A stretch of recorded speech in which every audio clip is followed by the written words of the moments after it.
Bentar, saya recording dulu ya. Oke, tes. Selamat malam teman-teman. Terima kasih atas kehadirannya. Pada pertemuan selanjutnya, yaitu kali ini, pada pertemuan yang ke-10 dengan topik yang ke-9 adalah kita membicarakan tentang Project Resource Management. Agenda pada kali ini adalah akan membahas tentang key konsepnya dan proses-proses di dalamnya. Oke, next. Nah, Project Resource Management. Nah, di sini ada Mas Isal, ada Mas Isal? Halo Mas Isal. Halo. Ya, Pak. Wah, Ya, ini selamat ya, paling tinggi ya kemarin. Bisa tolong dibacakan Mas Isal, Project Resource Management? baik, Pak. Project Request Management. Project deliverables are completed by project team, which is composed of the people with assigned roles and responsibilities. Resource management consists of activities to acquire, develop, and management resources needed to complete the project. Oke, terima kasih. Oh, akhirnya Nehemia, selamat datang Mas Nehemia. Akhirnya bergabung dengan kita semua.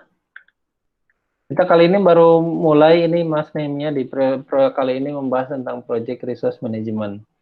Jadi terima kasih Mas Isal tadi sudah dibacakan. Betul ya Mas Isal ya namanya? Ya, Isal Munadil. Jadi Project Resource Management adalah sebuah project deliverable ataupun project yang deliverable tuh bagian yang di outputnya, bagian yang dikirimkan kepada user atau end user ataupun klien ataupun konsumen yang sudah diselesaikan ataupun di complete by project team, oleh project team yang mana which is itu adalah merupakan compose turunan dari orang-orang ataupun di project team tersebut yang diassign tuh diberikan tugas sesuai dengan role dan responsibility-nya. Jadi ini kurang lebih menggunakan passive voice itu dibalik. Jadi kalau kata kerjanya adalah sebenarnya project resource management adalah segala hal sesuatu yang ada di dalam project yang berhubungan untuk menyelesaikan sebuah project. Jadi sumber daya yang ada di dalam project.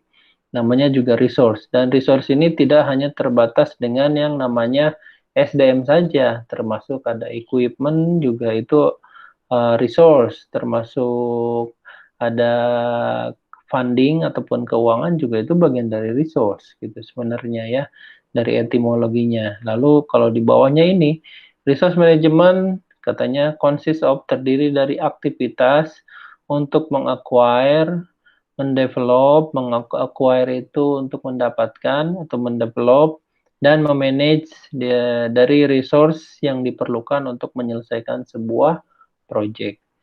Needed to complete the project.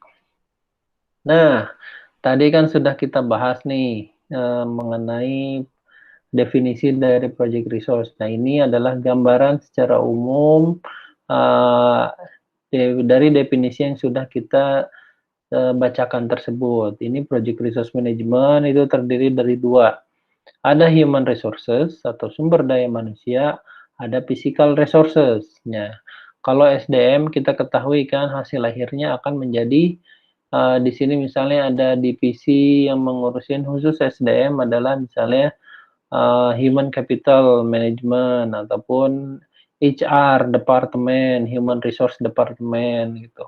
Kalau di physical resource biasanya di breakdown lagi itu ada equipment atau kelengkapan atau perlengkapan, ada material, terus fasilitas ya itu termasuk resource. Termasuk kalau misalnya di kampus kursi, meja, terus whiteboard, terus ada ada apa namanya, ada untuk proyektor, itu bagian dari fasilitas dan itu merupakan bagian dari resource. Terus ada infrastruktur, infrastruktur ya misalnya dalam hal ini ada bangunannya, ada gedung, itu baik itu tempat untuk kuliah maupun untuk tempat untuk si project management berada atau project team berada, itu bagian dari resource juga. Dan key konsep selanjutnya, katanya kalau di sini, itu yang berhubungan dengan keamanan, secure required resources while result is delay. Jadi untuk mengamankan bagaimana jika resource itu akan dihasilkan jika terjadi delay. Terus menjaga terlalu banyak inventory yang akan menghasilkan atau meningkatkan cost dan akan mengurangi dari margin. Nah, ini harus diperhatikan juga.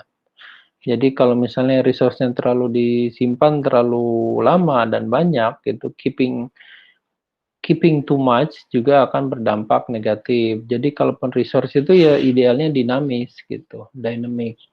Karena untuk project sendiri kan secara karakteristiknya adalah istilahnya itu dia tidak maintain atau tidak tetap, tapi lebih ke temporary sifatnya. Lalu untuk selanjutnya adalah ordering low quality. Jadi melakukan orderan terhadap produk-produk yang low quality untuk sebagai resource. Sumber daya juga itu bisa membahayakan kualitas produk. Misalnya, Mas Yadi dapat proyek untuk misalnya pembangunan jalan di Karawaci. Nah, di project tim yang di lead oleh Mas Yadi itu untuk mendapatkan margin dan keuntungan yang banyak, dari resource yang harusnya di quality-nya grade A diturunkan menjadi grade B, terlihat sama tapi tetap saja konten dan kualitas di dalamnya berbeda. Sehingga itu akan berakibat kerusakan ataupun berdampak terhadap kualitas bahkan resiko-resiko lainnya yang akan muncul gitu. Selanjutnya adalah tren dan emerging dari practice. Nah, yang pertama ada resource management method. Jadi resource management method itu metodologi untuk resource management ataupun sumber daya manajemen. Contohnya dia menggunakan just in time, ada Kaizen. Kalau Kaizen itu yang dari Jepang, itu dia lebih ke sustainability improvement. Terus ada total productive maintenance, ini semua istilah-istilah di bidang teknik industri. Lalu ada theory of constraint, TOC, dan lainnya. Ada juga emotional intelligence. Bicara tentang emotional intelligence berarti biasanya berhubungan dengan SDM. Di mana research suggest project team katanya berdasarkan penelitian untuk memberikan saran bahwa project team yang sukses adalah mendevelop tim emotional intelligence-nya dan akan lebih efektif. Contohnya, untuk meningkatkan engage dengan sesama tim atau dalam sesama teman karyawan di dalam sebuah organisasi, itu akan lebih baik jika misalnya setiap seminggu sekali atau bahkan sebulan sekali melakukan kegiatan activity building building ataupun refreshment ataupun kayak semacam gathering gitu. Tentunya dalam gathering ada aktivitas-aktivitas untuk building organization, di dalamnya ada games-games yang untuk meningkatkan keterikatan kita dan saling membantu, saling support satu sama lain. Nah, itu ada dampaknya terhadap EI ini, emotional intelligence. Lalu ada self organizing team. Kalau self organizing team ini adalah karakter dari yang namanya adaptive management atau adaptive mindset, adaptive concept di dalam sebuah project management. Karena untuk diketahui kalau di dalam adaptif, pemodelan adaptif, seorang tim itu ataupun beberapa orang di dalam tim itu dia akan lebih ke mampu mengelola organisasinya sendiri gitu. Bahkan secara dinamik, jika ada terjadi case, jika ada terjadi delay, dia akan bisa mengambil decision sendiri, memberikan solusi sendiri gitu. Jadi tidak dia konfirmasi ke sini, jadi dia bisa fully authority untuk decision making dan how to implement, how to problem solving di dalamnya. Jadi how to problem solving itu bagaimana untuk memecahkan masalahnya sendiri. Selanjutnya adalah ada virtual atau distributed team. Nah, virtual atau distributed team ini masing-masing memiliki kelebihan dan kekurangan masing-masing. Seperti diketahui dengan era pandemik sekarang, virtual teams makin meningkat. Bahkan ada orang yang di Indonesia, dia bisa bekerja untuk teams yang ada di luar negeri, itu ya. Terus kalau distributed teams, itu lebih mirip ke orang-orang yang memang khusus mengerjakan sebuah proyek di dalam tim dan dia berada di satu area atau bahkan dalam satu gedung dan dalam satu ruangan sama. Kalau di distributed team, kalau menurut adaptif sendiri untuk distributed team atau co-location istilahnya, dia lebih merekomendasikan model yang face-to-face meeting atau face-to-face discussion atau face-to-face relationship di dalam sebuah tim dibanding yang model virtual. Walaupun model virtual ini difasilitasi dengan adanya video conference dan lain-lain, tetapi tetap engage-nya akan berbeda dibanding dengan ketemu langsung. Contohnya perkuliahan kita kali ini. Jelas kan? Halo? Ya, jelas Pak.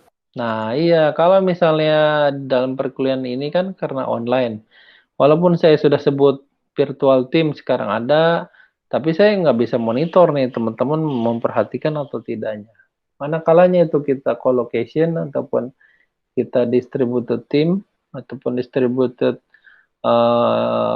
lecturer, distributed education, semuanya ngumpul dalam satu tempat dan itu akan lebih konsentrasi dan akan lebih mendapatkan apa yang dijelaskan atau apa yang didiskusikan di kelas tersebut.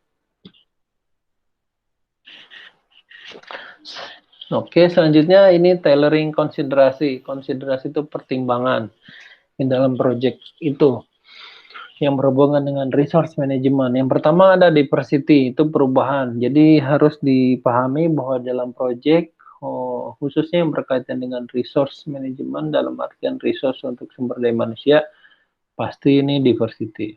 Banyak orang.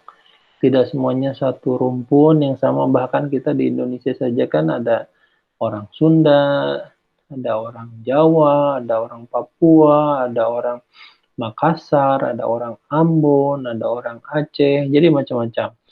Apalagi jika misalnya di multinational company, di organisasi yang multinasional, ataupun multinasional itu banyak istilahnya apa ya, banyak negara gitu, multinasional, banyak warga negaraan yang berbeda.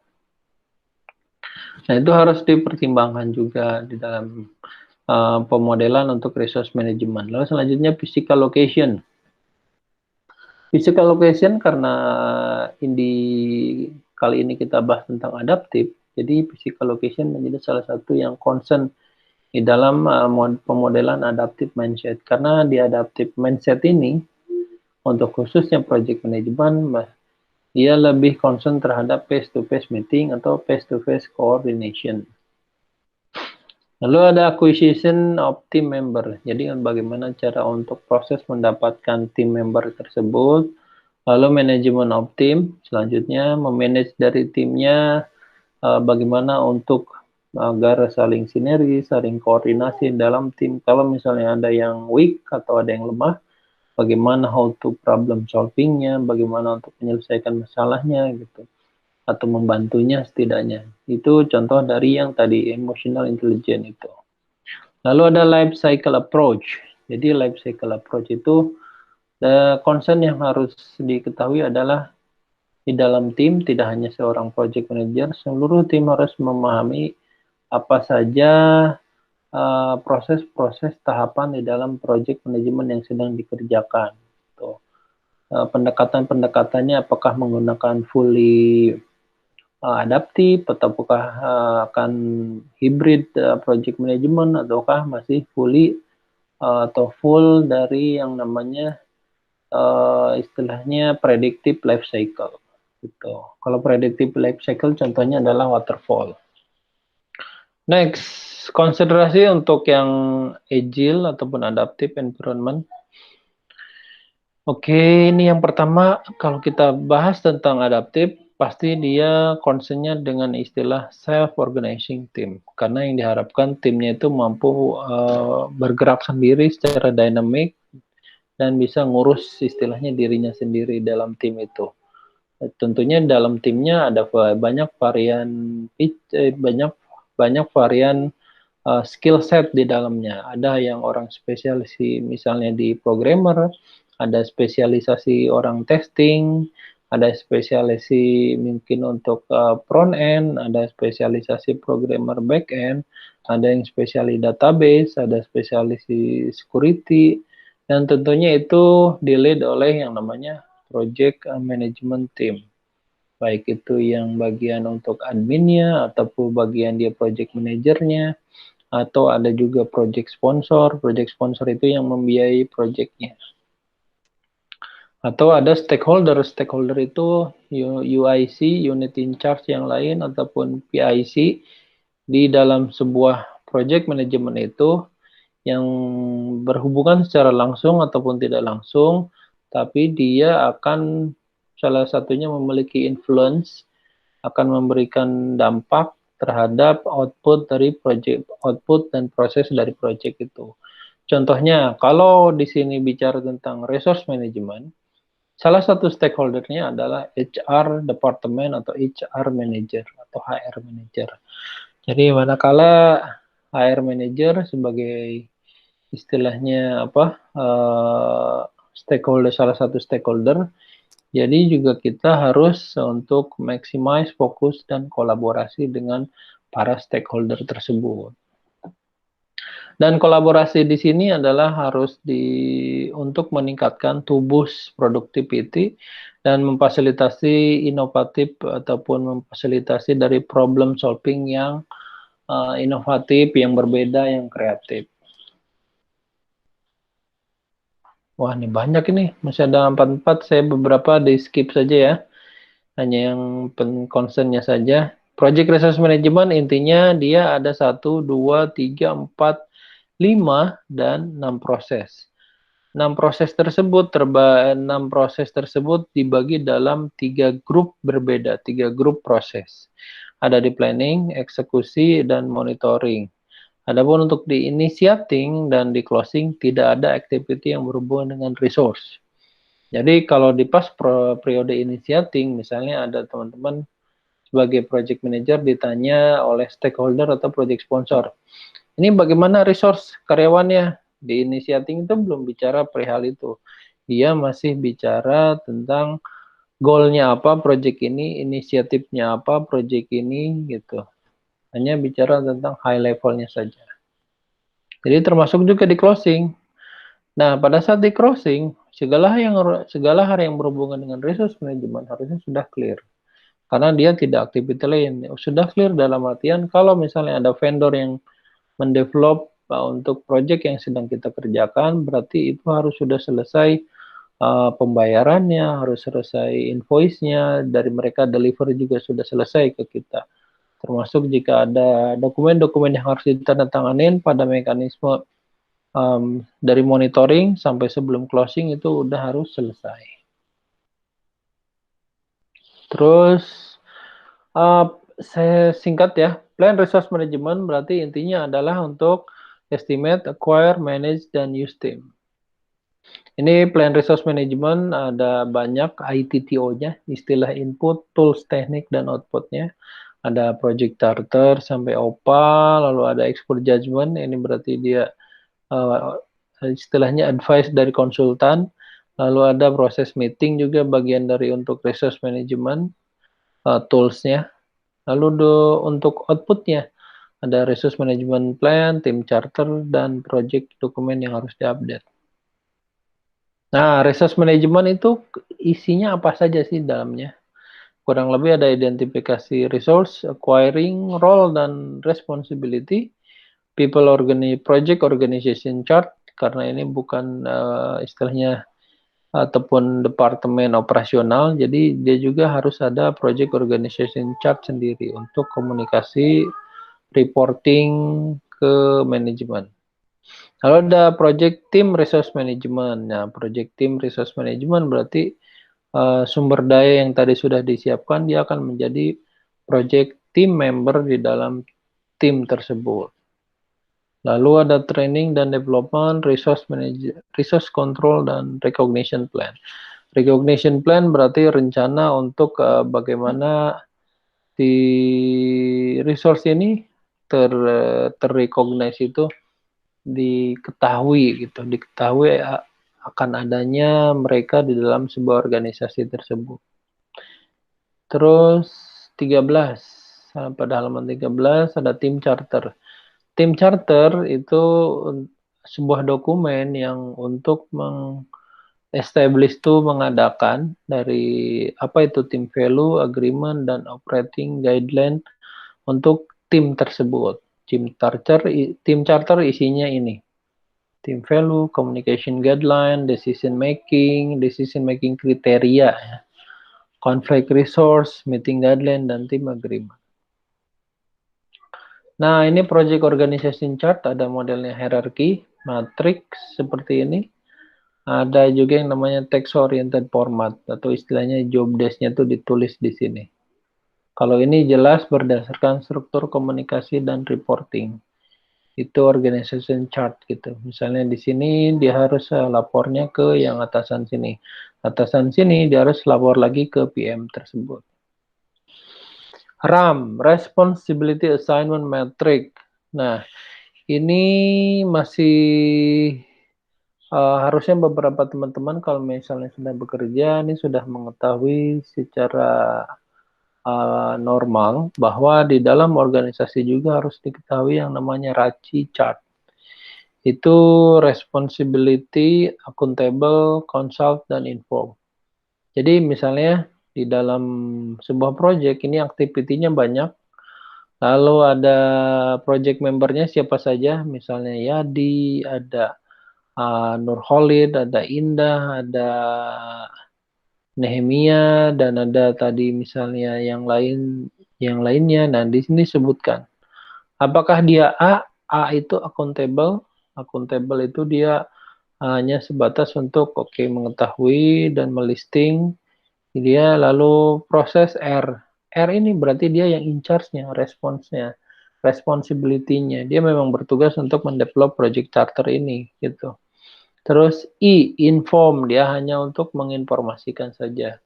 Kurang lebih mirip-mirip sama dengan accountable, tapi kalau accountable lebih aware terhadap itu. Kalau inform, dia hanya cukup dikasih tahu saja, dan yang dikasih tahunya bilang, misalnya Alan dia bilang, oke, laporan sudah terima, udah cukup. Sama Bob juga ini inform, lalu ada Jen ini consult. Consult itu berarti bisa jadi si Rudy dengan Jen itu dia kolaborasi bersama, tetapi Rudy sebagai yang eksekutor, Jen ini hanya sebagai counterpart saja, temannya saja untuk mengerjakan project itu. Karena dia di sini C, consult. Selanjutnya ada resource histogram. Kalau ini resource histogram berdasarkan staff required, staff yang diperlukan. Ada desainer, developer, tester. Jadi cara membacanya berarti yang paling diperlukan di sini dari beberapa range itu, diantaranya kita lihat yang paling tinggi apa? Dari berdasarkan harinya, pada hari kelima yang paling tinggi dan hari keenam adalah yang diperlukan tester. Ada tester, ada developernya, berapa orang yang diperlukannya, lalu untuk yang biru ini desainer hanya 2 orang. Tapi pada awal-awal kita lihat pada hari pertama dan kedua, seorang desainer itu paling banyak dibutuhkan. Contohnya ini 4 orang, ini juga 4 orang. Nah, lalu mulai ada developer, mulai dia ngerjain coding dari scratch gitu, dari nol. Terus selanjutnya diperlukan juga developernya lebih banyak sampai di akhir sesi si desainer itu cukup hanya untuk mengerjakan kalau ada yang minor-minor perubahan, berarti dia hanya ada perlukan 1 orang, lalu developernya yang banyak, dan termasuk ada yang kuning testernya. Estimate activity resource ini hanya untuk mekanisme proses untuk mengestimasi aktivitas dari sumber daya itu. Saya skip next ya. Ini ITTO-nya, teman-teman bisa baca lebih lanjut. Nah, ini yang paling penting. Estimate activity resource ada kurang lebih tiga model. Ada bottom up, analogous estimating, dan ada parametric estimating. Kemarin sudah keluar belum ya soalnya di UTS atau di yang sebelumnya, nanti saya cek lagi coba. Kalau bottom up estimating adalah bagaimana resource itu di requirement di aggregate itu dihitung, dimulai dari estimasi dari low level, dari yang paling kecil sampai dengan komponen yang paling tinggi di WBS. Jadi proses melakukan estimasi dengan model bottom up adalah dimulai dari hal yang basically ataupun dari dasar. Misalnya, kita akan membangun rumah. Kalau modelnya analogus, ya, itu modelnya menggunakan, oh saya pernah bikin rumah untuk yang 2 lantai itu kurang lebih butuh 100 juta. Itu analogus. Nah, kalau parametrik itu mirip-mirip yang dengan si resource requirement is analogus. Parametrik juga mirip-mirip sama. Oh, pernah saya kurang lebih butuh 100 juta untuk membangun atau renovasi rumah 2 lantai. Namun dia tetap ada project parameter yang digunakan. Kembali lagi ke bottom up. Kalau di bottom up estimating, modelnya adalah dia pada saat melakukan asumsinya itu dihitung. Ini untuk 2 lantai, perlunya berapa kamar? Oh, perlunya 3 kamar. Satu kamar perlu berapa bata dan perlu berapa semen. Nah, misalnya semennya total ada katakanlah 30 sak gitu. Oke, 30 sak. Terus catnya misalnya 20 kaleng cat. Terus untuk dia juga perlu istilahnya kawat beton.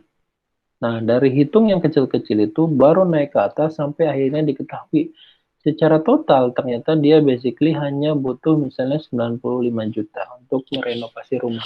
Nah, itu pola yang ada di bottom up. Jadi dari bawah sampai akhirnya ke atas. Kalau analogus hanya estimasi berdasarkan historical data atau project sebelumnya. Parametrik mirip sama dengan analogus, tapi dia lebih ke ada tambahan itu menggunakan parameter. Parameternya ini banyak.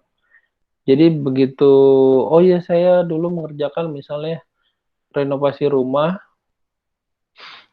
dengan requirement sekian, dengan budget sekian, saya kebetulan rumahnya berada di daerah bukan di Jakarta, bukan adanya di pinggiran, termasuk jadi untuk ongkos tukangnya juga lebih rendah. Nah, itu parameter-parameter dan butuh waktu pengerjaannya hanya sekitar 6 bulan. Nah, itu sudah bagian dari parameter-parameter dari parametric estimating.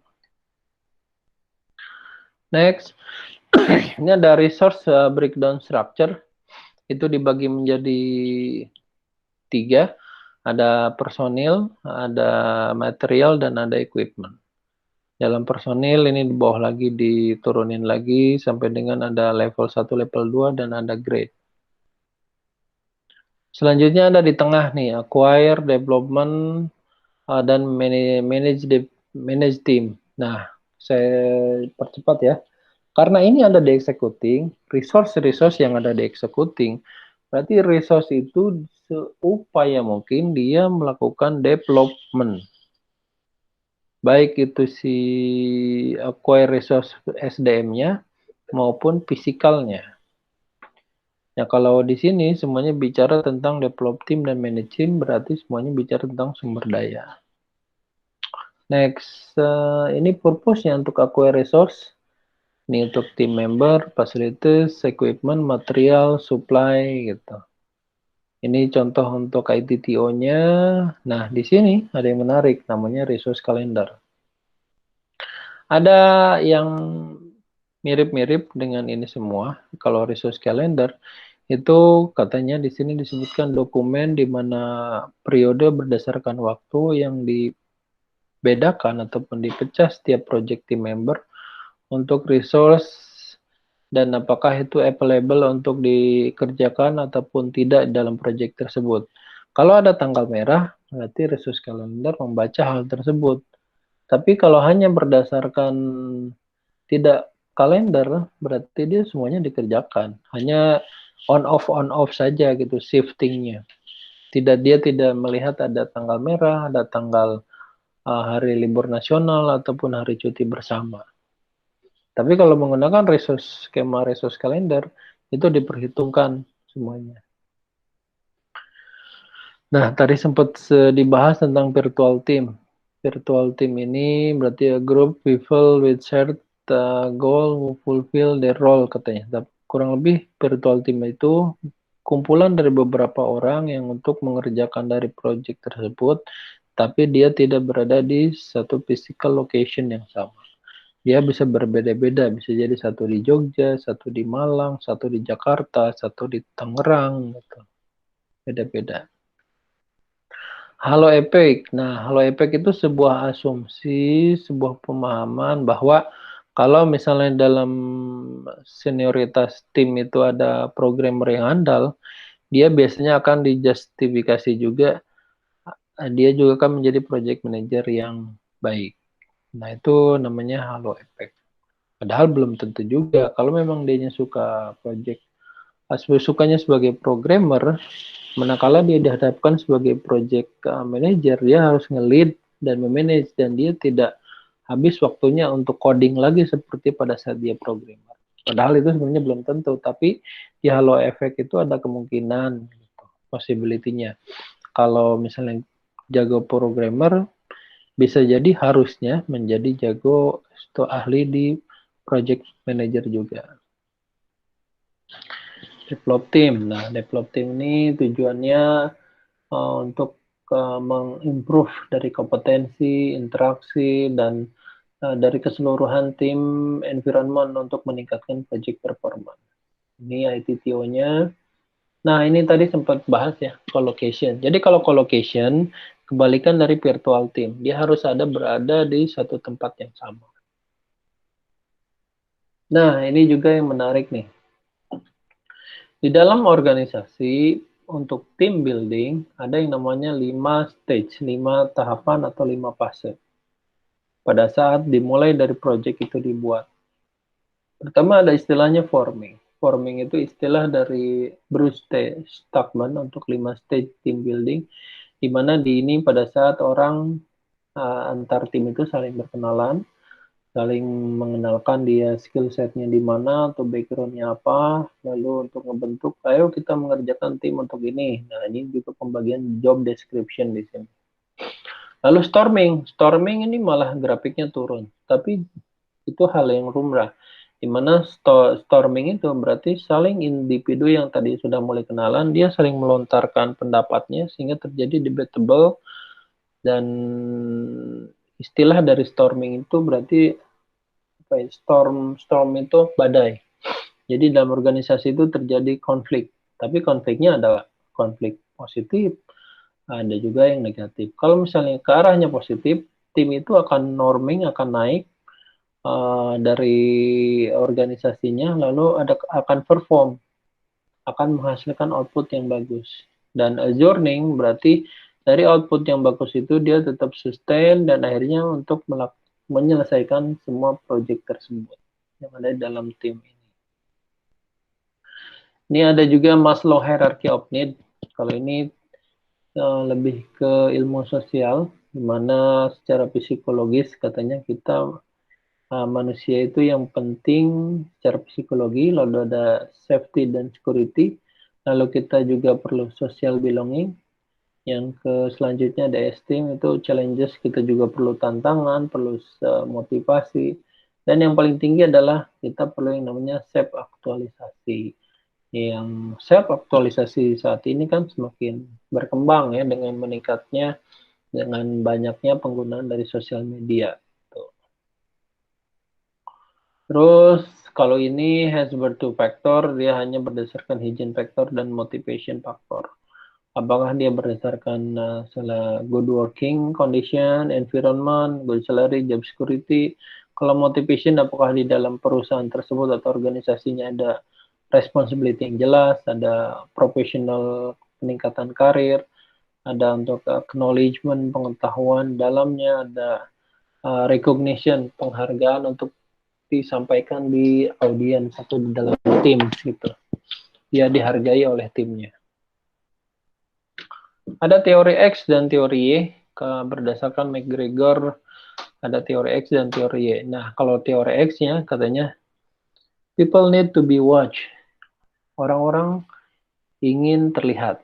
Lalu walaupun dia incapable, dia juga suka avoid responsibility, jadi tidak mau dibebankan tanggung jawab, dia juga biasanya avoid work.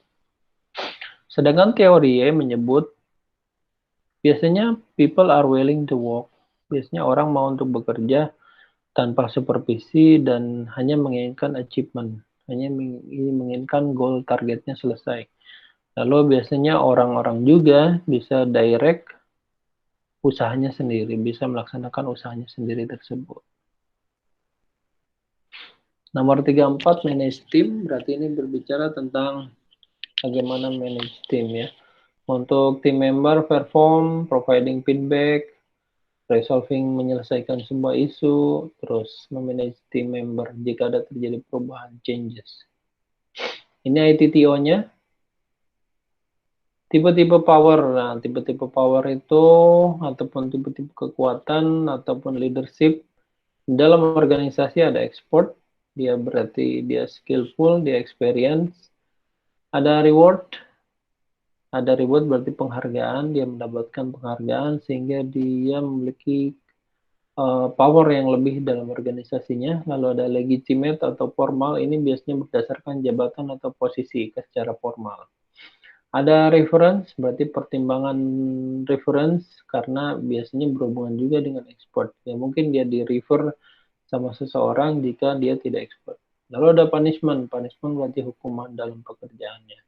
Karena dia melakukan suatu hal yang tidak sesuai dengan kebijakan di perusahaan. Gitu.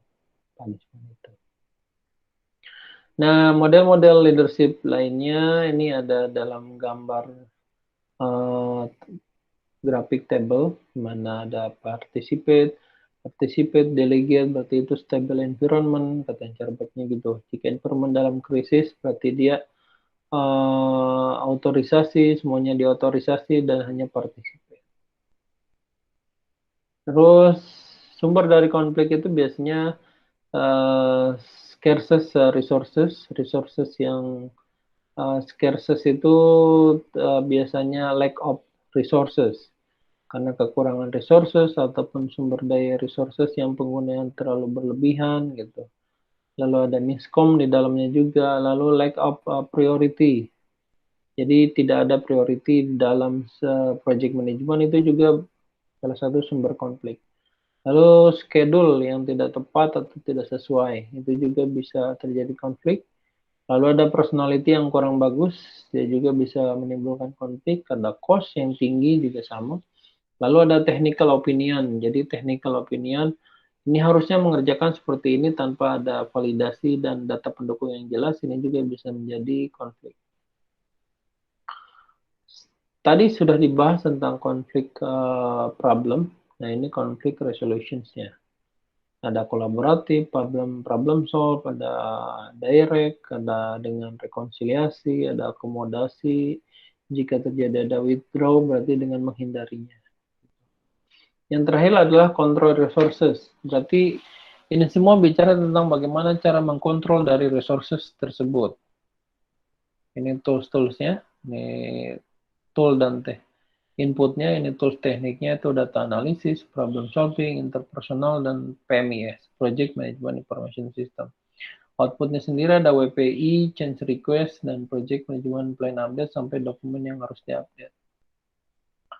Ini ada control resource, itu diantaranya dengan monitoring, identify, ada untuk memastikan resource-nya itu sesuai dengan planning, ada bagaimana cara manage actual perubahannya dan influencing ataupun memberikan menginfluence, memberikan pengaruh kepada orang lain terhadap faktor-faktor untuk memanfaatkan resource utilization change. Berarti jika terjadi ada penggunaan pemanfaatan dari resources terhadap perubahan-perubahannya. Nah, ini udah slide terakhir. Akhirnya, karena beberapa kita skip ya. Ini juga sudah beberapanya sudah di-upload di materi. Oke, jika ada pertanyaan boleh silahkan. Karena sudah malam. Halo Nehemia. Belum ada, Pak. Oh, belum ada. Saya tanya satu lagi. Mana nih yang tadi dapat paling tinggi? Isal, nggak ada Isal ya? Jadi gimana Yadi? Ada pertanyaan? Biasanya Mas Yadi. Dari saya materinya sangat jelas. Oh Jadi iya. belum ada pertanyaan, Pak. Siap-siap mau sahur juga ya. Siap sahur. Oke deh, demikian teman-teman. Sebentar saya recording, saya off dulu.